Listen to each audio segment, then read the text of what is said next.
Welcome to this conversation with Mike Melo, CISO at LifeLabs, and Michelle McLean with Avalor. Mike, thank you so much for being here.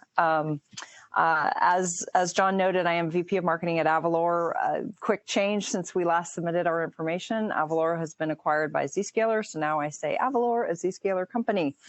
But the guts don't change. There's no dependency on Zscaler infrastructure, and I'm super excited to be here with you, Mike.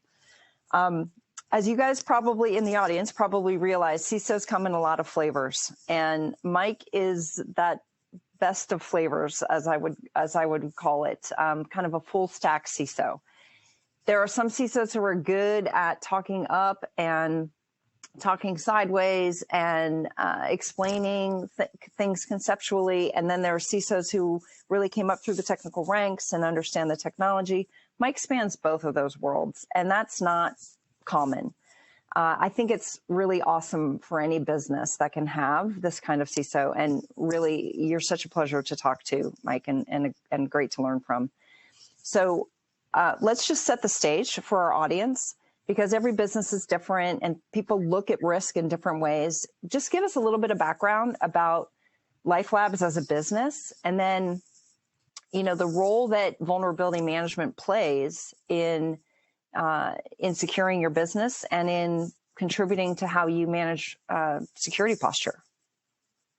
Sure. Thanks, Michelle. Happy to be here. And thank you for the kind words. I do appreciate them. Checks in the mail. So I'm Mike Melo, the CISO and also the VP of IT Shared Services with LifeLabs. LifeLabs is the largest medical laboratory diagnostic company in Canada. We have almost 400 locations servicing over 15 million customers here in Canada, and really providing actionable intelligence through analytics of their health information, so that our customers can take their own health outcomes into their own hands and drive and live healthier lives.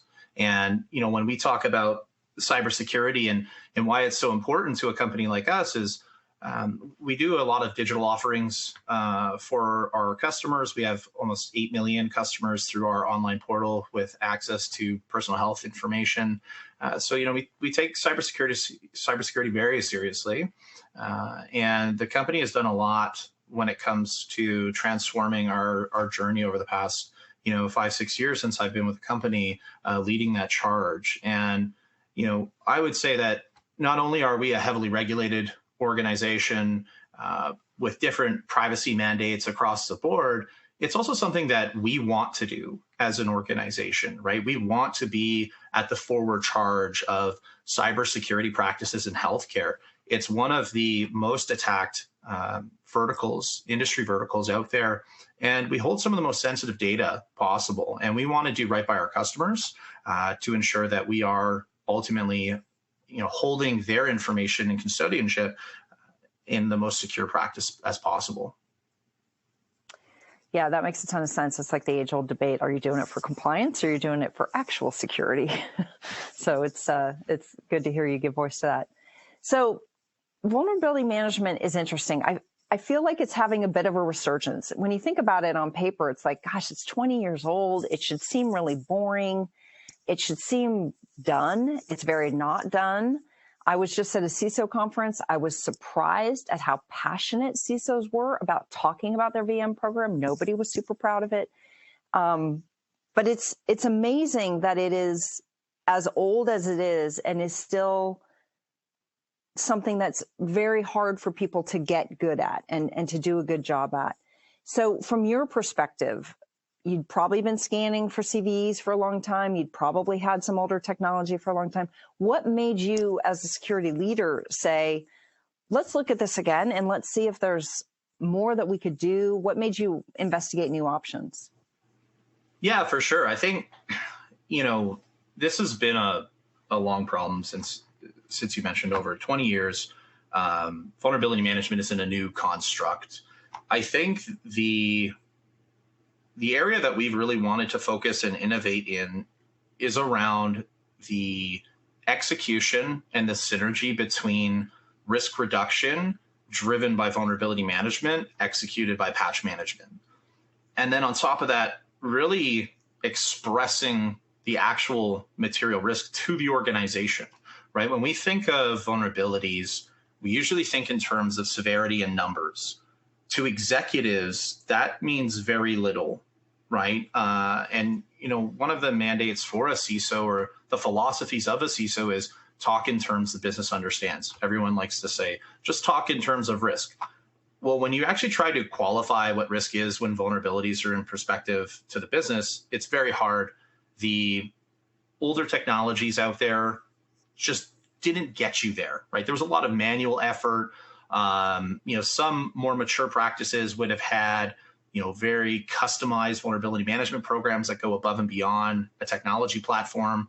But that's very few in the industry, right? And I would say that we needed to get to a place where I can truly map in business contextualization into vulnerabilities and truly drive risk-related outcomes and move that needle down based on what is truly exposing us, right? Because they're really at any given point, the vulnerability management attack surface is changing all the time, but so is the business, right? And this is the missing link, is that there was nothing ever really mapping and mirroring the business changes and contextualization of the business to the vulnerability management space. And that's really what was, my driving factor in wanting to find something that could help us get there. Yeah, that makes a lot of sense. And I hear this a lot. I hear we spend a lot of time in pivot tables, and we're trying to, take in our mitigating controls because it's not coming out of the systems naturally. Tell us a little bit about what you were trying to do, maybe manually, sort of this DIY angle that everybody's stuck with for the most part because the tools are pretty limited. What were you guys doing to try to get this kind of information into your prioritization? Yeah, I think, again, everyone's probably, the audience is familiar with the risk grids, right? Where you have higher risks in the upper right quadrant, and then you map them all throughout. And usually it's based around things like some sort of scoring metric, CVEs, CVSS scores. And, that was kind of the first iteration of how do I prioritize my vulnerabilities? Then it was, okay, let's kind of manually look for which vulnerabilities are exploitable, right? And how do we kind of maybe shift some of our weighting or come up with this new scoring mechanism? And that was really painful. We used a couple other different products in the space as well.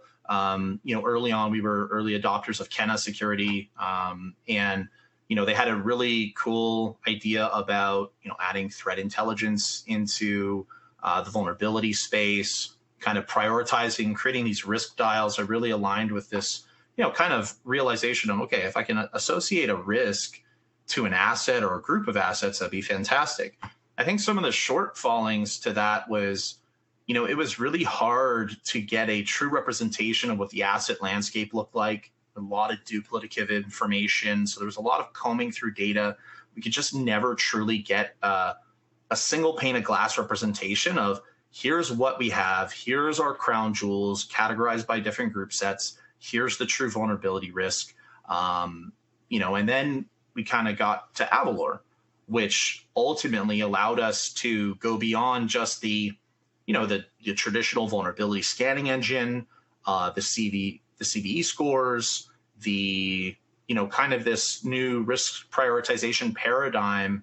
But now we're able to ingest all the business information and also other platforms that we have as well, right? When we talk about, different kind of inputs, we have different vulnerability threat feeds. One of the biggest ones for me was pen test results, right? We spend so much time pen testing. I want to see the efforts of that not in a silo, but integrated into our vulnerability management program. And so being able to take a lot of these inputs, contextualizing the prioritization, and then ultimately providing a holistic view that is actionable, that also takes into account our controls, was just kind of magic for us, right? That was kind of the end vision that I wanted to get to. And we've been able to start on that journey and accomplish that with Avalor. Okay, that makes sense. Yeah. So you're getting, and I'm just, to clarify for the audience, this isn't about Avalor per se, but just for clarity, Avalor, as a tool, we do not scan for anything. We do not, we're not an agent or anything. We're not pulling the information. We're just assembling the information. So it's interesting for me to hear, Mike, from your perspective, there's a lot of things you could look at in affecting prioritization. And you touched on a few that are really interesting. Yes, you want that CVSS score maybe as one of the inputs, but what's the environment context, right? Is it behind a firewall or not behind a firewall? Mitigating controls. We have maybe endpoint protection installed, or we don't, and that changes our risk factor. What, in that whole mix, there's an interesting exercise that I've seen a lot of customers go through where they realize they trust some of their data and they don't trust some of their data, or they're not so sure that they want to rely on that right now. So what ones were maybe this is like a lesson learned for the audience. What were some of the ones that in general, this is pretty clean, we could kind of use this right away. We wanted to use this other kind of data, but not so sure it's super accurate. Can you just give us a flavor of what you've been able to ingest and trust? And then what are you maybe going to wait on or get more cleaned up before you act on it? Yeah, it's interesting that you bring up data, because in my mind, I think vulnerability management is a data problem, right? It's not a vulnerability problem. It's not a patching problem. It's a data problem, because you have multiple sources of truth. You have duplicative information. You have information that sometimes correlates to each other. Sometimes it's completely different. And, how do you get this trust out of your data sets? That was a big thing for us. And, each different scanning engine kind of comes up with its own flavor on how it's going to assess this. Nothing's perfect either. So this is why we wanted a more in-depth approach, having more data, but at the same time, having it refined where it can be, ingested, duplicated, enriched, and then, I can start correlating different elements. That's been super powerful for us. So, right out of the gate, we were able to deduplicate a lot of information, which was the biggest hurdle for us. Is that, one, I couldn't even report on metrics appropriately because I have different variants of tools that are ultimately telling me I have this many vulnerabilities, I have that many vulnerabilities. Well, what is it, right? And how critical is my problem? Where do I need to focus my strategy towards, and where does my team need to focus their efforts towards? So that was the first thing out of the gate that was super powerful for us. Then we've been able to start integrating with other platforms like, obviously they pull in threat intelligence, whether there's exploits, but we're also able to do integrations into our GRC platform now, right? Which allow us to identify what controls do we have. So when we talk about things like inherent and residual risk, now I can start trusting the score a lot better, because traditional means was always this inherent risk. And it's like, yeah, but it's really not that bad, because I know I have this, and this in my stack, but no one else does. Like, my executive team doesn't know that. So having this residual risk value to incorporate all of that, super powerful. So that's kind of where we're at. We're obviously adding more and more security tooling as we go. Things like, do certain people have access to this platform? So integrations into identity stacks, our DSPM stack with Sierra, being able to understand, does this asset or person have access to PII or PHI? And does that elevate it? And I think the one thing that really shines for me is that, again, Avalor necessarily isn't the first company to come out with some sort of prioritization methodology. It's the most transparent, though, right? And that was, I can see how Avalor creates this scoring, right? And we can refine that and tweak that, right, in the actual tool itself. I can weight different things, my team can, on, how do I want this to really weigh and factor the result of the risk? Because, we can't I would say, totally rely on data.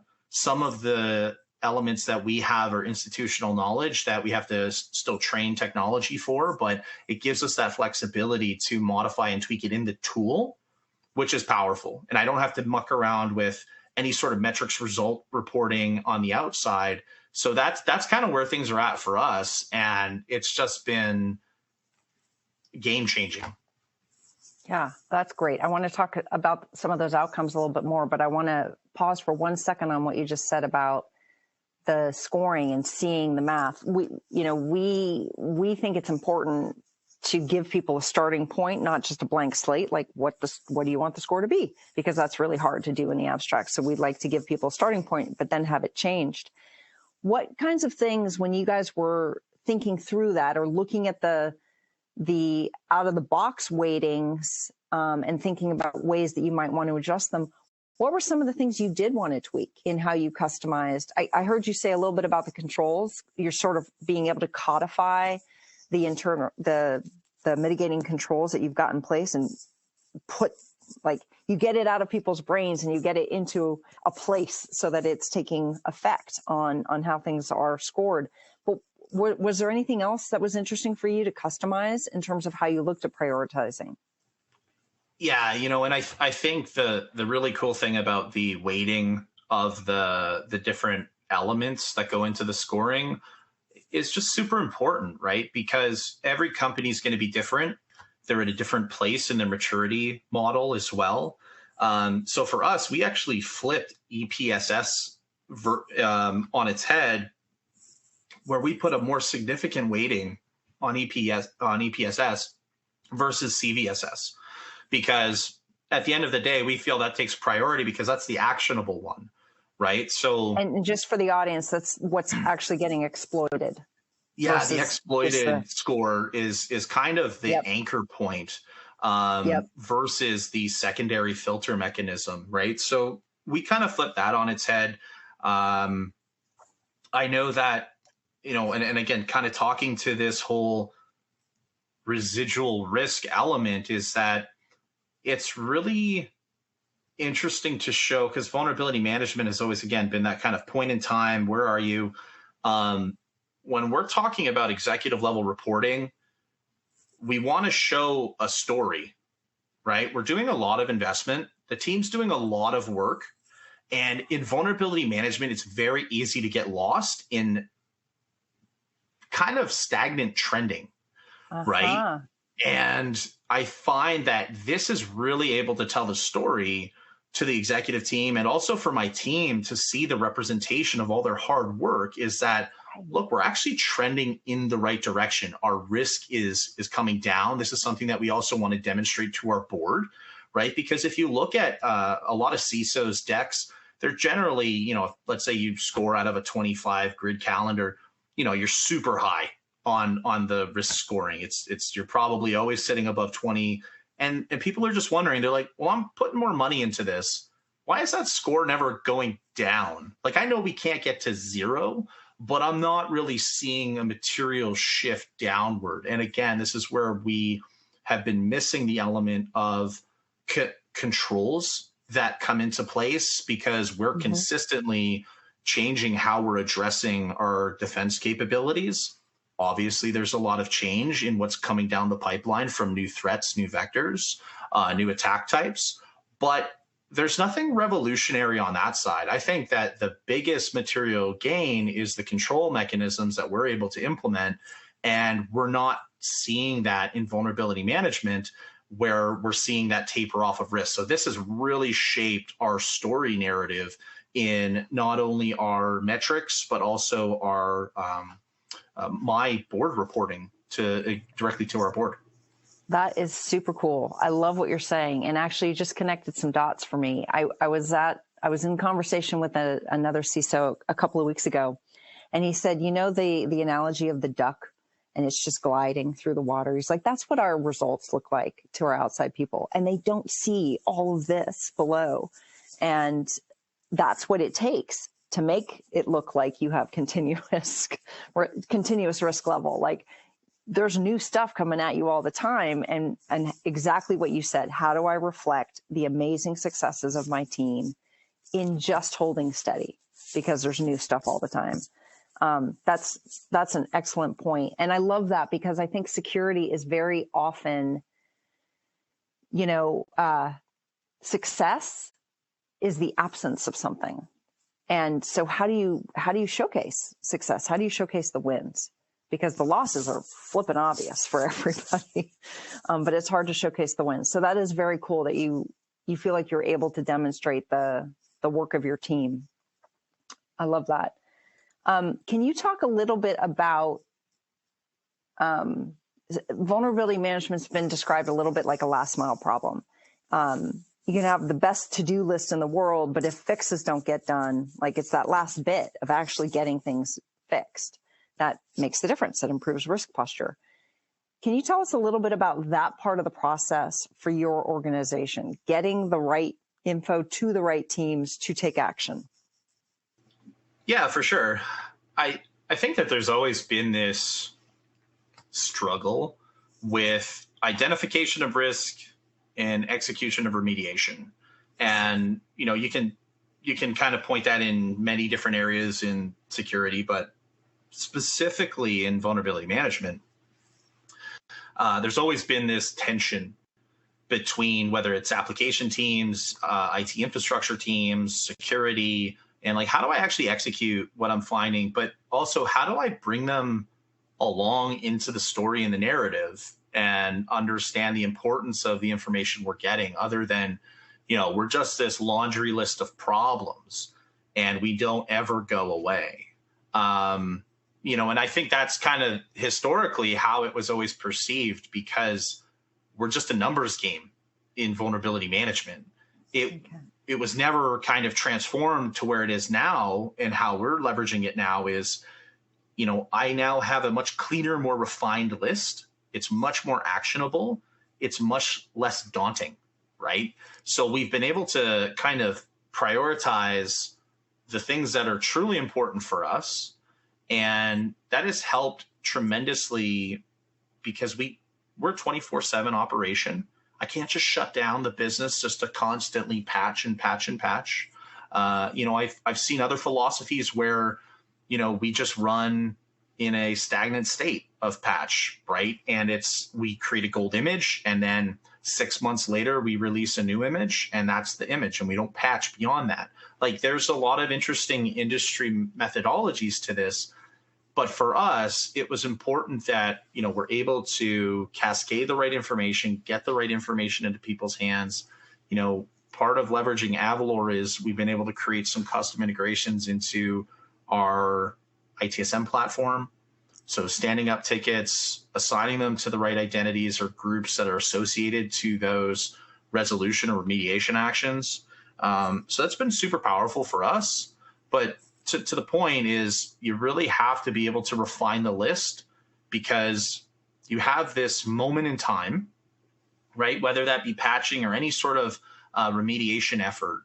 And we don't want to bloat that with, I need to patch 600 things. Let's try to focus on the most critical ones, really, that are going to materialize a lower risk to the organization.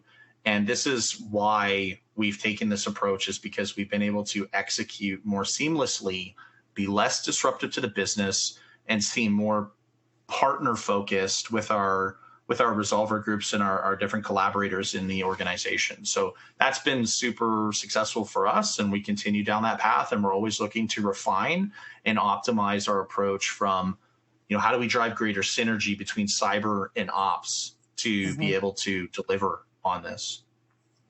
That makes a lot of sense. So I want to make sure that I'm hearing you right. Part of a more refined to-do list is actually maybe a shorter to-do list. Like, you are really handing over fewer things that you're asking folks to do. Absolutely. I think, again, if you look at the whole construct of cybersecurity, it's an ocean to boil, right? And we can't address everything all at once. So we need to make meaningful improvements, no matter how small they are, with the time that we have given. And I think that's kind of where our focus has been, is almost like, I would say, micro execution. That has seemed to be more successful for us than trying to tackle a big bulk batch that is naturally probably going to fail a lot of times. And then you have to roll back out of it and then try again. Yeah. The other concept that you touched on that I find really interesting is there's more than one form of remediation. That remediation won't necessarily just mean a patch. You know, you talked about mitigating controls and residual risk and all of that, but that residual risk is vastly diminished if there are some really good mitigating controls. How does the team think about fixes now? Like, has the notion of like, the answer may not be to always patch something. How has that influenced how the team works? Yeah, I think this has really, kind of helped with broadening the team's view to be more customer centric and customer driven. So what I mean by that is we could have various different customers. That could be a stakeholder group who's the actual consumer of the service that we're trying to remediate, or it could be a partner group that's going to help with the remediation. But the focus is, don't just always go for the easy or blatant obvious option of a patch, right? We have to really drill down and understand, well, why is it that way? And can I be proactive? So we've kind of implemented problem management philosophy to this, right? In ITSM practice, we have repeat events.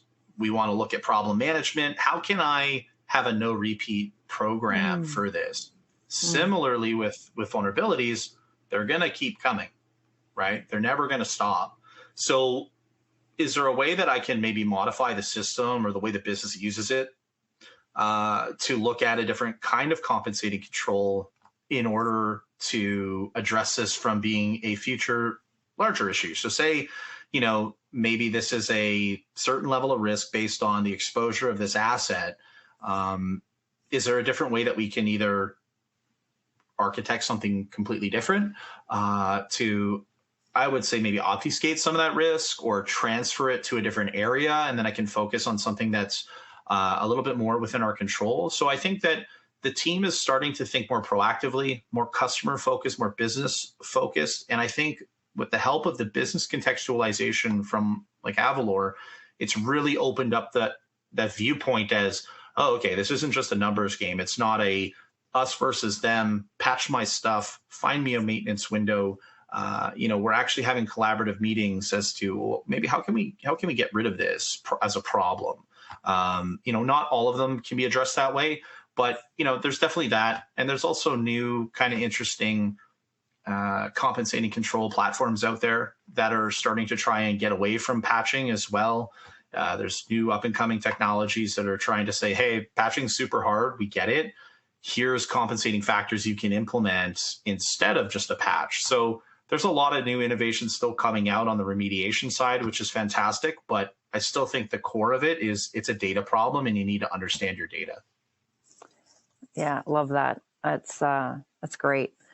I would love for you to touch a little bit on how metrics have changed for you. So you talked a little bit about, when it's just a numbers game, it's not very useful, it's not very accurate, it's not really conveying risk. How are you either currently or looking to, based on a sort of this new world order that you're living in, how are you measuring things differently? What kinds of metrics are you able to gather now? And how has that shifted how everybody thinks about this problem? Yeah, so I think it depends on who my audience group is first and foremost, right? Obviously, one of the key audience groups is my executive team and my board. And I have two different reporting mechanisms to each. They don't both see the same things. But at the end of the day, they get a good representation of how the security program is evolving, how we're addressing risks. And, I'd say the lower you get into the more technical groups, the more technical the conversations obviously get, and the numbers get a little bit more blown out. But how we're ultimately kind of mapping this out is, at least for our executive team, we're looking at specifically crown jewels, right? So we did an exercise that was actually led by cybersecurity on what are our crown jewels. And we We ultimately categorized the list. We've mapped it out. We own the list for now. But now we're able to, through our CMDB, One quick group all question these there. different. Is it asset driven, app driven? Is it a collection of those things? It's both. It is So both. it's a big collection of, if it is a crown jewel, it could be tier one infrastructure. It could be an application. It could be a service. And then once we create the crown jewel, then we create all the underpinnings into it. So that could be infrastructure, it could be the app, it could be people. And we create this collective kind of view of, here's my crown jewel, and here's like a risk dial or a score. And that's kind of how we position our metric now, is that I have an overall scoring, and then we can have conversations with the stakeholder groups that own these crown jewels and that are affected, and understanding, okay, look, this is truly what this means from a risk perspective. Let's say we're just on 1,000-point score kind of grading system. Your crown jewels are sitting at 700. We talk to the stakeholders, we come up with a methodology. Okay, let's have target point at 500, right? And that's our target threshold. And, it takes a little bit of time to groom that. Again, that's a very mature practice when we get into metric reporting, but it at least gives them something to understand that is different than just a bunch of numbers. As I have 1,000 criticals, I have, 500 mediums. I don't know what any of that means. Now, all of a sudden I have one score to tell you how much qualified risk it has. It's tied into our ERM framework for enterprise risk management. So they're able to kind of compute both of them together now. And they're like, okay, cool, I can understand that. I get on board with that. And then we show the trending of that, right? So what's the trend? And then what are the opportunities we have to improve? So we actually set targets, right? Because the remediation recommendations are there, and it's like, hey, we can reduce scoring by this much if we execute this. So we actually put target thresholds quarterly out as to where we want to get this. And then we, have some buffer based on obviously the new attacks that come in, the new vulnerabilities that get published. So that's kind of the core, I would say, of the executive level reporting that we do now, is very kind of score based with all of the business contextualization. And then that allows us to have deeper conversations with key executive stakeholders throughout the business to say, hey, I got some serious problems in your space. We're seeing the risk elevate. I'm going to need more time to get in there in your program. It might be a bit more disruptive, or, we have to get more into some different maintenance windows, or maybe we have to rethink some business processes, or we have to address something else. Maybe it's a training, right? Because maybe the risk score is going up because your user group is massively failing on phishing campaigns. So there's a multitude of different things, but I think the core thing here is that the data that we're pulling and able to get is allowing us to broker these conversations with the business that are way more meaningful, and that they can partake in the conversation now. So that was always kind of the hurdle, is, well, how can I get my business partner to actually take ownership and be part of the solution, rather than us just saying, we need more from you, this isn't working, you have all this risk, and then they feel helpless. Yeah, and the SLA conundrum, we've kind of shifted away a bit from that, and we've transformed what SLAs look like, because the traditional SLAs, they just don't work, right? Of, I have to have all this done by this, and this. That doesn't really work. I don't think it ever really has. It's not really going to in the future. But if I can narrate kind of the target risk areas that we want to get to, that's kind of the new SLA that we benchmark off of. That is super effective. And I can imagine it changes the entire conversation, and it changes the willingness to participate. I want to take a minute to look at a couple of the questions that have come in, because they're right about what you're talking about now. One person asks for a demo. This wasn't meant to be a showcase of the Avalor product. You can certainly go to our website and request a demo. We'd be happy to do that. But this question is right on what you were saying. How do you balance setting realistic objectives for remediation timelines against what the application and infrastructure teams are able to deliver? And it sounds like for you guys, that's a combination of shorter list, more meaningful business conversation, but maybe talk about that tension between what you'd love to get done from a remediation standpoint and what the bandwidth is for fixes. Yeah, absolutely. And it's funny, like we've probably been on this journey for 2 years around SLA rejigging, and kind of what I just said is, we're focused more so on these quarterly target milestones for risk versus, is this patch for this vulnerability being executed within the 7 days? Right. Because it's more than just a CVS score. It's more than just, a CVSS score or CVE score. It's more than just, is there an exploit to it, right? We have to take into account this whole picture of context to get a true representation of the risk. And, sometimes we do have, monthly calibration meetings with my TVM team, and we look at anything that is kind of outside of a normal standard deviation and say, okay, we might want to put some pressure on this area, or this maybe it's a new 0 day or something like that. 0 days still kind of have that super high sensitive kind of SLA. I don't think we're ever going to get rid of that. We try to punch that through as quick as possible. It's also not super commonplace, so it's not like it's an everyday thing. But for everything else, again, part of the whole weighing and the scoring is that usually the areas that take priority and precedence, and we weighted it as such, is kind of the external surface, right? Is ensuring that the external surface is as hard as it can be. We've calibrated with the different teams, so we understand the different Scrum programs and the different agile systems that our development teams work with in order to address that. I actually have shared mutual performance goals with my VP of applications as well around addressing vulnerability management. So that's an alignment that we had through our CIO, right? Because I think that until there's ownership or skin in the game for others, they're not really going to fall into line or play ball. And again, having an Avalor, being able to give them the definition of what's happening and kind of being more partner-like, creating these shorter lists, more prescribed, focused areas, I think they've been a lot more receptive to our approach. And this is kind of how we've evolved the SLA kind of conundrum in our environment with vulnerability management. Fantastic. I love that. I hope that was helpful for Brendan. Okay, another question came in. You touched on this a little bit at the beginning, but maybe a little bit more clarity. What are the risks or loss events that are a top of concern to you?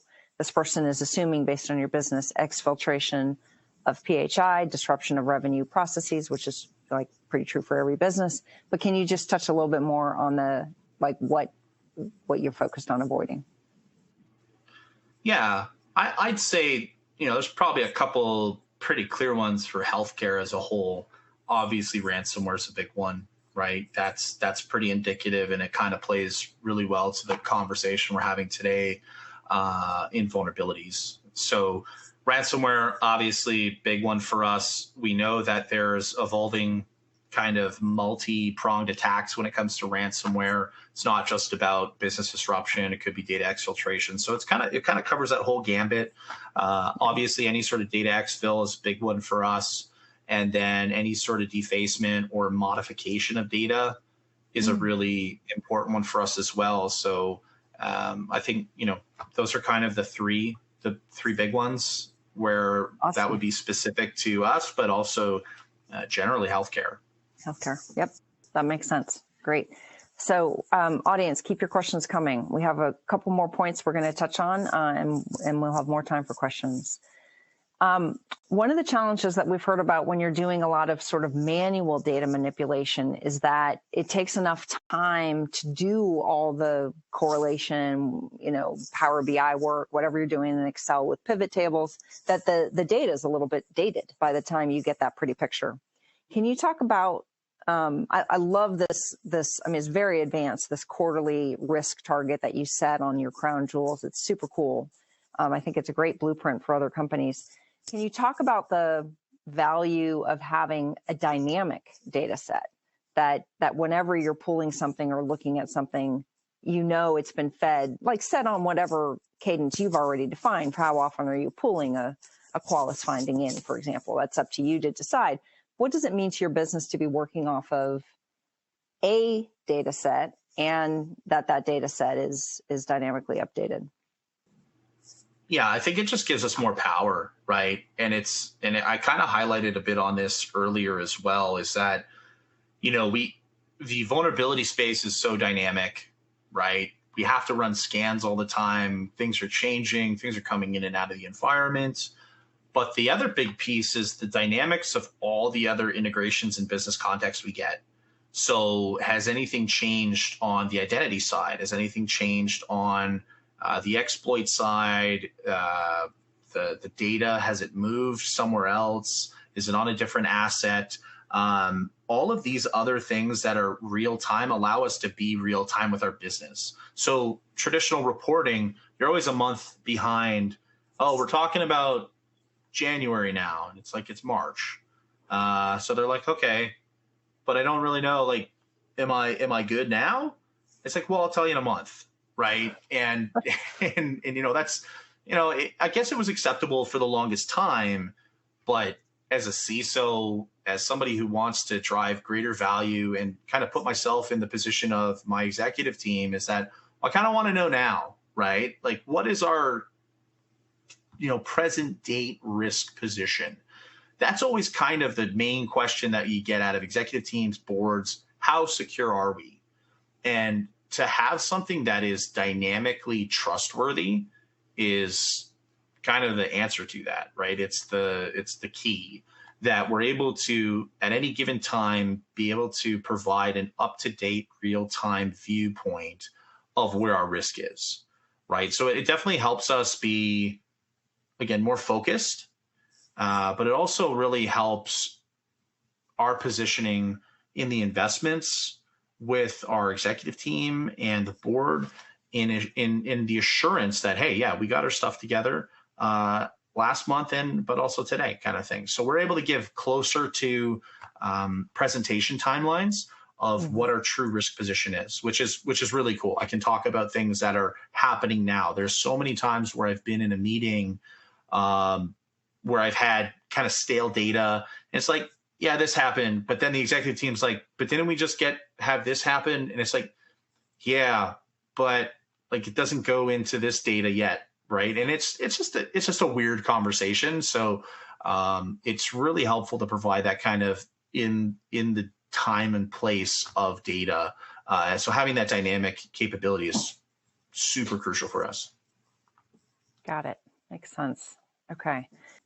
Anything you want to share on aspirations, sort of like where you want to go next in your VM program? To Mars. No. In reality, though, greater automation, I think, is obviously the biggest play for us. We've already started doing a lot of customized workflows and automation with Avalor. I think kind of where I would love to get to in certain areas is, this integration with pen test results coming in, rapid remediation capability. Another big one is net new assets, agents coming onto our infrastructure, automatically getting scanned, hip checked. Like we have a bit of that already with NAC and kind of DDI technologies, trying to say, hey, you need a new IP address? Sure. Do you meet our NAC hit policy? No. Go get a scan. Cool. Remediate. Ticket. Close ticket. Validate remediation. Done. You can come on. That's kind of like in my mind where I'd love to get things. That's a lot. Yeah. There's a lot of moving pieces there, but I'm hopeful. And I'd say that again, the big thing for me is just creating a greater culture when it comes to risk remediation for vulnerabilities. And I can't stress this enough. We saw some of the survey results just being, there's not enough mitigating control. There's not enough business context going into it. It's still very much technical, right? It's still very much CVE scores. It's still threat intel. And from a security tacticianer perspective, that's great information to have. But as a holistic security program for a CISO to solve, it's just scratching the surface. So being able to drive a greater cultural adoption to the mandate and outcome I'm trying to solve here and help the business ultimately reduce our risk when it comes to vulnerability management, Avalor's been crucial for that. And again, brokering those conversations with the business, allowing them to be part of the conversation, allowing them to take ownership in the risks themselves and have something meaningful to participate in. That is just, I want a continuance of that, right? That's kind of my key is fostering greater relationships, fostering a greater culture for security. It's not always just about, technology delivery. And I think this is kind of where the next evolution for us is going to continue. That makes a lot of sense. I really love that point, because when you're looking at the other data sets, it's in some ways, it's really not an accurate representation of risk, because that there's mitigating controls applied. It's just so hard to factor that in. So they just resort to, well, what can the tool show me? If this is what the tool can show me, this is what I'm going to report on, but it's an incomplete picture. We've had one interesting question come in since the polling questions that I'd love to ask you about. Was there anything that was particularly hard, either for your team or for your partners, to adjust to as you embarked on this new process and you're sort of like, you're raising the game here. You're doing this in a new way. What was hard? I think the transition in mindset, right? I think the teams have been so heavily focused on SLAs. I have this kind of benchmark goal, timeline, CVE scores. I saw a very similar thing happen when, network engineers and architects went through this whole zero trust revolutionary design construct of, well, this should give me insight here, but well, no, you've already trusted this mechanism to allow you through. So I think it's just a bit of a paradigm shift and a mindset shift for the team, but it was pretty easily tackleable. They were able to get over it pretty quickly. I think there was a lot of positivity that came to it. And I think that ultimately there wasn't really a lot of pushback because we weren't doing anything that made it more difficult. If anything, we were kind of getting away from this whole manage to the SLA, that kind of rules my life. And that's always a tricky one, right? Is, having to performance manage people based on SLAs is a tricky one. So kind of giving this new target set a bit more flexibility, more opportunity to be creative, especially with the compensating controls. We've really enabled kind of this creative culture in the group, but more collaborative for sure.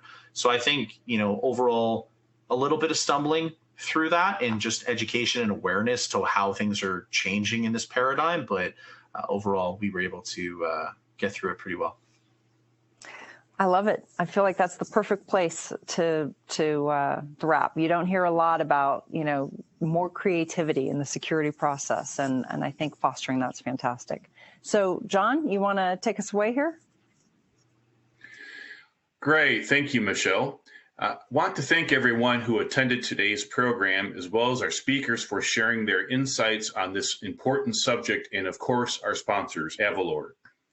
Webinar will be archived on our site for 6 months following today's presentation, and you will receive an email notification once that's happened. To access more webinars, visit www.securityinfowatch.com/webinars. Thanks again, and make it a great day. Mike, thank you. Thank you so much. Take care.